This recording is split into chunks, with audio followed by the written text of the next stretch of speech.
Bonjour à toutes et à tous les amis. Je suis de retour, je reviens parler de psychologie transcendantale pour aider, pour assister, pour soutenir tous ceux qui s'intéressent à ce procédé interne. En réalité, il y a tout un ce procédé de transformation interne, il y a toute une séparation entre les groupes, hein. Il y a vraiment deux égrégores qui sont en train de se séparer. Je vais discuter aujourd'hui du pouvoir de l'immobilité. C'est dans l'immobilité que l'on connecte avec la source, avec le créateur. C'est le pouvoir, c'est quelque chose qu'on peut faire n'importe où, n'importe quand, tout en invoquant la présence du créateur. Il y a la partie de nous qui n'a jamais changé, qui ne changera jamais. Je sais, même moi, depuis mon point d'origine, ma forme originale, je n'ai pas changé, je n'ai pas jamais bougé de là-bas. C'est juste une petite partie de moi-même qui s'est séparée, qui a décidé de s'investir dans toute cette expérience de l'univers, en réalité. Et donc, puis bon, étant dans ma forme originale, j'ai jamais l'idée de notre groupe, l'idée de dormir ou de manger ou de se déplacer ne nous est jamais passé par l'esprit. On n'a pas besoin de ça.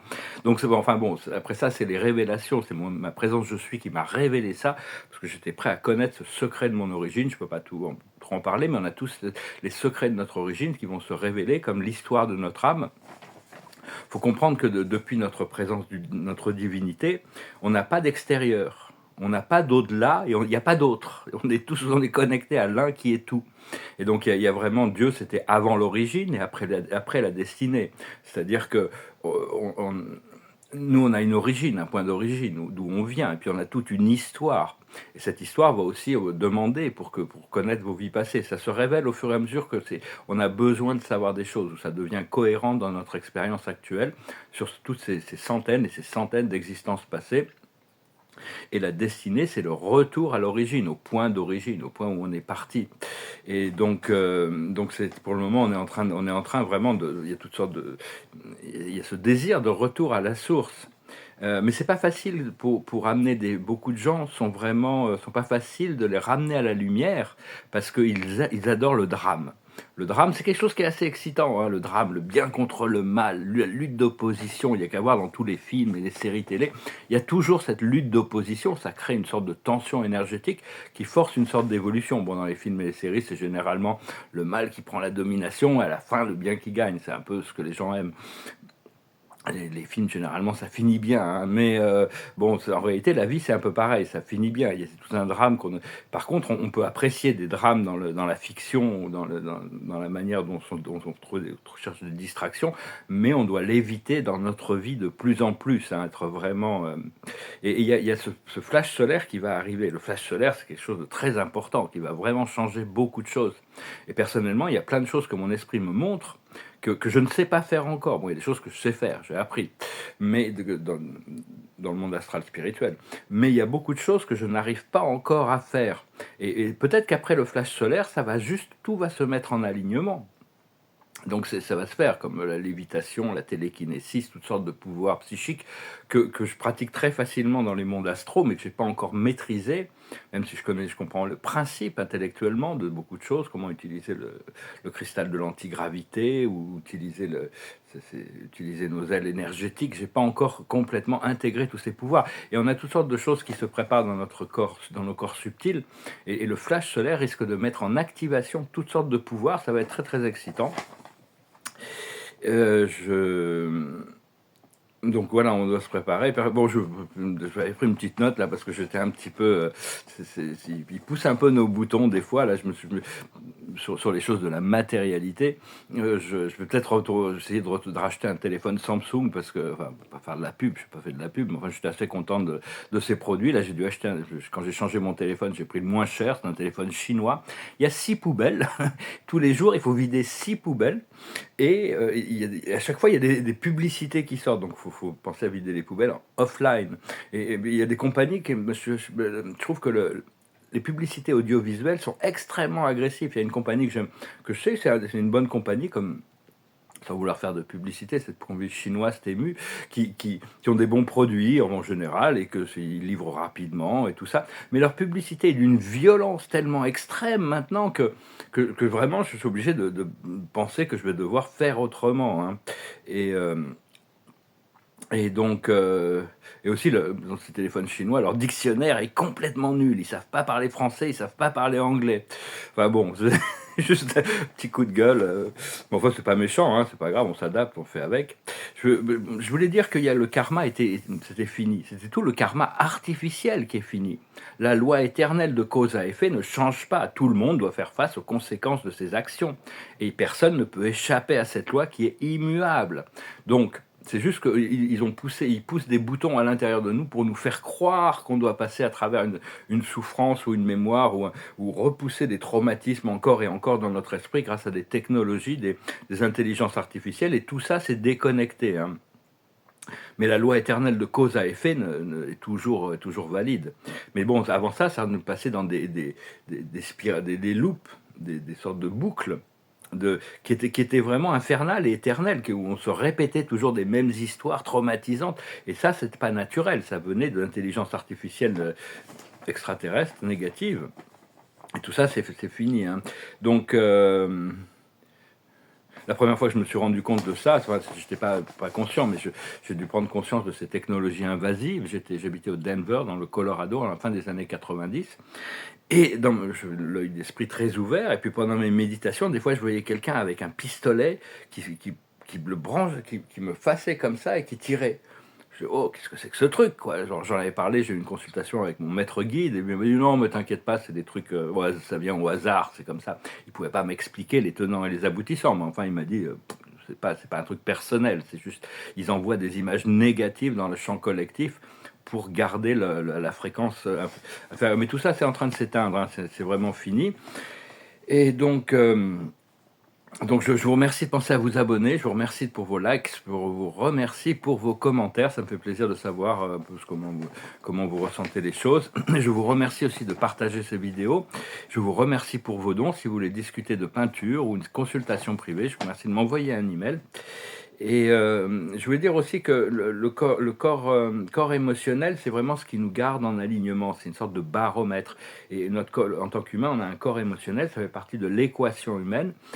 L'esprit n'a pas cette émotion, mais nous, on doit intégrer notre émotion. C'est aussi que ça nous laisse savoir si on est en alignement ou pas en alignement avec notre moi divin. Au plus on arrive à avoir des pensées claires et lucides, au plus notre corps émotionnel va nous élever. Donc c'est vraiment très important, et c'est aussi ce qui attire de nombreuses civilisations extraterrestres qui se sont déconnectées de leur corps émotionnel pour avoir toutes ces familles de pouvoir, parce que ils sont déconnectés de la source, et donc l'émotion, ils ont besoin de réintégrer l'émotion pour pouvoir, c'est pour ça qu'il y a pas mal d'hybridation aussi, pour pouvoir éventuellement développer un corps de lumière au niveau supérieur. Mais enfin bon, c'est important de penser des bonnes pensées pour garder d'avoir un équilibre, hein. Comprendre que le corps émotionnel, c'est un de nos véhicules, le véhicule de notre ascension. Et donc ça correspond c'était un philosophe qui s'appelait Ulm, de l'époque du XVIIIe siècle, je pense, irlandais ou anglais. Il pensait que l'intelligence émotionnelle était supérieure à l'intelligence intellectuelle. Il avait vraiment raison, parce que y a des gens qui peuvent être très intelligents au niveau intellectuel, mais faire beaucoup de mal avec leur intelligence, alors que si on est intelligent émotionnellement, on est forcément beaucoup plus sensible aux causes et aux effets de nos actions. Et comprendre que notre âme, en réalité, c'est nous. Là-haut, c'est notre être véritable, et même notre moi divin. Dieu est notre être véritable. Donc on doit chercher à trouver tous les moyens de s'unifier, et des fois on se demande, est-ce qu'on doit attendre ou est-ce qu'on doit agir? On revient toujours au point d'immobilité. Donc, parce que bon, des fois, rien qu'en attendant le taoïsme, hein, l'action par la non-action, en accord avec la grande nature, c'est-à-dire si on est dans la conscience, dans l'immobilité, les choses se déroulent, se développent naturellement. Mais des fois, il faut agir quand même, parce qu'on vit dans un univers magnétique, et donc on ne peut avoir que, pour recevoir quelque chose, il faut produire quelque chose, hein. C'est encore la loi de cause à effet. Et donc, c'est important de connecter aux élémentaux à l'intérieur de nous, hein, pour continuer à garder l'équilibre. C'est vraiment une recherche d'équilibre.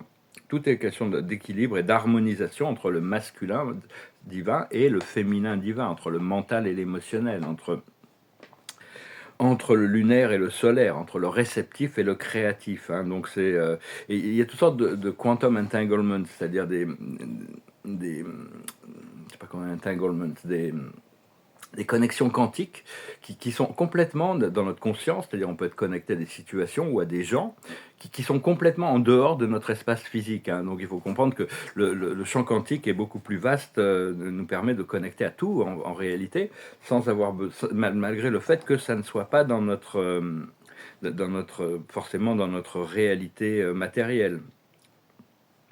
Et il y a vraiment, il y a il y a vraiment une assistance d'un groupe extraterrestre qui s'appelle les Arcturiens, qui sont des êtres très évolués, ils sont jamais tombés dans l'obscurité, il n'y a jamais connu de rebelles arcturiens, hein, on peut leur faire confiance.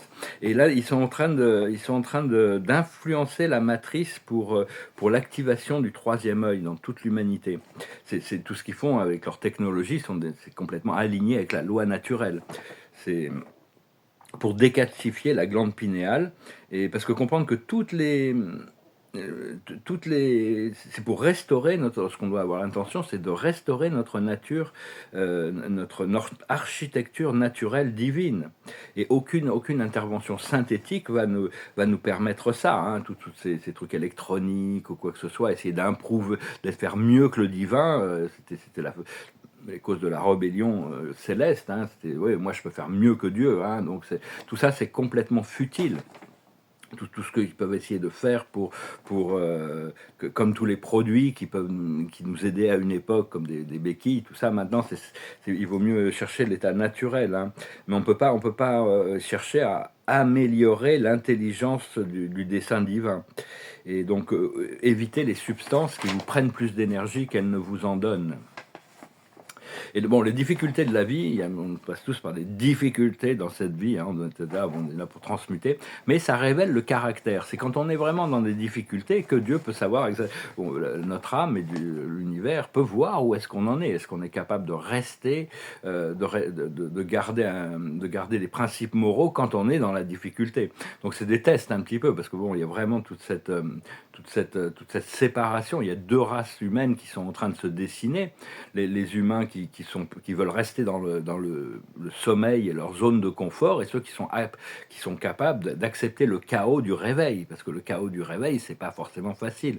Après ça, mais bon, il y a le point de liberté au bout, hein. Et donc, parce que oui, parce qu'on doit apprendre à transmuter le trauma collectif, le traumatisme collectif, tout en gardant cette balance intérieure. On est constamment sujet à toute l'énergie du collectif d'une manière super consciente. Et de comprendre que tous les algorithmes qu'ils ont créés sont tous faits pour garder le drame, pour garder dans la peur, la séparation, le conflit de la 3D, hein. Ils veulent vraiment, c'est les moyens qu'ils ont actuellement. Bientôt, tout l'Internet sera complètement libéré. Mais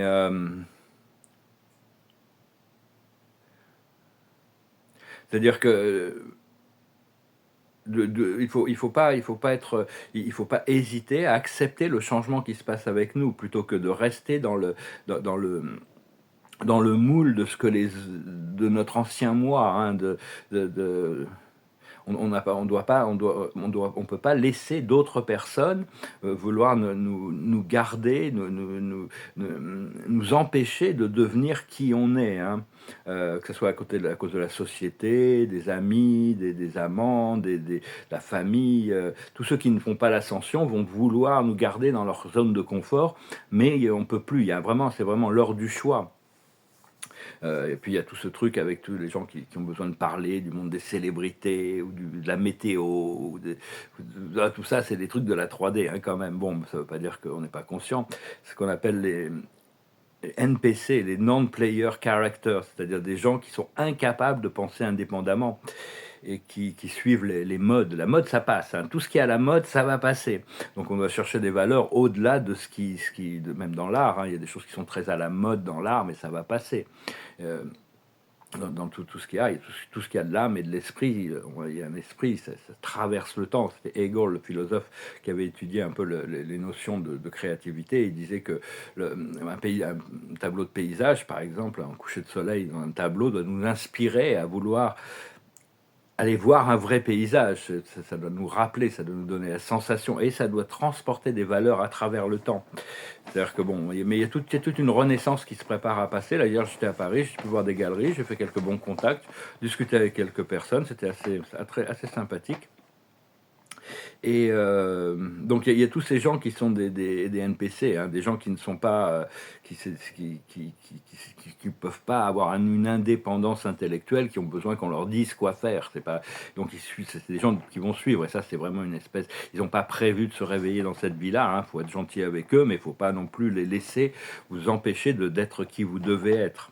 Il y a c'est un égrégore inférieur. Euh, Parce que bon, il y a beaucoup de choses sur l'ancien mode de vie qu'on avait qui ont vraiment plus d'intérêt. Hein, c'est complètement vide de sens. Il y a beaucoup de choses qu'on pouvait aimer faire avant et qui maintenant on recherche des choses différentes. Mais donc il faut pas diminuer sa lumière pour le confort des autres non plus. Hein. Et chercher validation à l'extérieur de nous, euh, ou attendre la permission que les autres nous donnent, la permission de faire quelque chose. Hein. Ayez confiance au procédé, ayez confiance en vos guides, même si vous ne pouvez pas les voir. Ayez confiance dans votre voix, hein, et ne laissez pas les autres étouffer votre lumière. Ayez confiance dans votre voyage, dans votre destinée, même si c'est pas manifesté et même si les autres ne comprennent pas ce que vous faites. Donc, puis les délais, c'est quand même très nécessaire parce que ça nous donne une chance de vraiment se préparer pour les missions qui arrivent. Et donc, on doit avoir confiance dans notre fréquence, dans l'ascension de notre fréquence, même si ça doit casser certaines relations, anciennes relations qu'on pensait être importantes. On doit quand même apprendre à rester nous-mêmes, c'est important, c'est l'heure du choix. Et donc, parce qu'on ne peut plus laisser les autres ou la société déterminer notre système de croyance ou nos choix. Et donc, on doit vraiment suivre le flot de notre vie, de l'intelligence suprême qui guide notre vie. Et donc, tenez-vous dans vos pouvoirs, hein, et préparez-vous pour le rôle que vous êtes venu jouer ici. On a un rôle très spécifique qu'on est venu jouer ici. On avait un rôle dans l'illusion, maintenant on a un nouveau rôle dans la lumière. Et donc, préparez-vous. Hein, pour ça, bon, chacun doit le découvrir au fur et à mesure que les valeurs et les sens se révèlent. Voilà les amis, je vous remercie de votre soutien. Je vais tirer quelques cartes pour conclure ce message. Ah, ben voilà, ça ne m'étonne pas. La carte de la journée, c'est les bénédictions, c'est le miracle, c'est la plus belle carte du jeu. Hein. C'est vraiment des choses extrêmement magnifiques, extraordinaires, qui arrivent, qui sont au-delà de notre habilité à penser. C'est quelque chose même qu'on pense mériter, mais on mérite en réalité. Donc il faut accepter les miracles, il faut accepter les choses miraculeuses. C'est-à-dire s'aligner avec.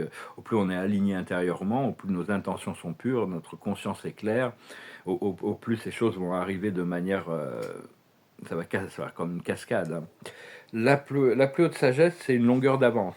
C'est-à-dire quand même pouvoir compter les uns sur les autres et déjà avoir une vision sur les choses qui arrivent. Ce qu'il faut faire, c'est la réparation. Il y a toutes sortes de choses à réparer. On va pouvoir réparer tout ce qui a été, toutes ces choses, qu'elles soient au niveau individuel, personnel ou au niveau collectif de la société. Là, je vois en France, c'est catastrophique. Il y a dans beaucoup de gouvernements, tout ce qu'ils font, c'est catastrophique. C'est vraiment, ça ne sert pas du tout le bonheur, la joie, l'épanouissement et la liberté des peuples, hein, ou le bien-être de la planète. Tout est à contresens. Bon, de plus en plus, on peut quand même voir la lumière qui ressort. Mais enfin, bon, on n'est pas. Donc, il va y avoir du travail et c'est notre mission, notre responsabilité de remettre les choses en ordre. Et pour ça, ce que l'on doit faire, c'est le lait et le miel. On doit constamment se concentrer sur les bonnes choses de la vie, sur ce qui nous apporte de la joie, du bonheur qu'on peut partager, toutes ces choses que l'on désire. Si vous désirez quelque chose de profond, que ça fait de mal à personne, peu importe ce que les autres pensent, c'est ça que Dieu vous prépare. Hein. Et l'aboutissant, c'est le respect des règles, c'est la loi de l'un, c'est le respect des règles de la société, mais c'est aussi surtout l'alignement avec le divin, hein, c'est-à-dire c'est pas le petit éléphant qui doit être devant, c'est-à-dire on doit s'aligner avec les lois qu'on peut comprendre, les lois de l'univers, les lois de la vie. Et donc, il y a toujours cette loi de cause à effet, hein, le karma, ça va rester. Pour ceux qui s'inquiétaient, je disais, il n'y a plus de karma, il n'y a plus de karma artificiel, mais la loi de cause à effet, on doit quand même équilibrer toutes les énergies et la loi des transformations. Tout est éternellement en transformation, on n'a pas le choix. Mais on veut que les transformations soient positives, parce que si on ne les guide pas avec notre intention vers quelque chose de positif, les choses peuvent dégénérer aussi. Et puis bon, il y a la loi de l'un, savoir que tout est un et tout. On est toujours inclus dans la vie, on ne peut jamais être extérieur à la vie, et notre existence est éternelle. Ce sont les grands principes les grands principes de l'existence qu'on va adopter, des principes scientifiques éternels, des lois immuables. Et tout ça va vraiment, on se prépare vraiment pour d'énormes activations avec ce flash solaire qui va arriver. J'espère que vous êtes prêts. Je vous remercie pour tout, je vous salue, je vous souhaite une très bonne journée. Namaste.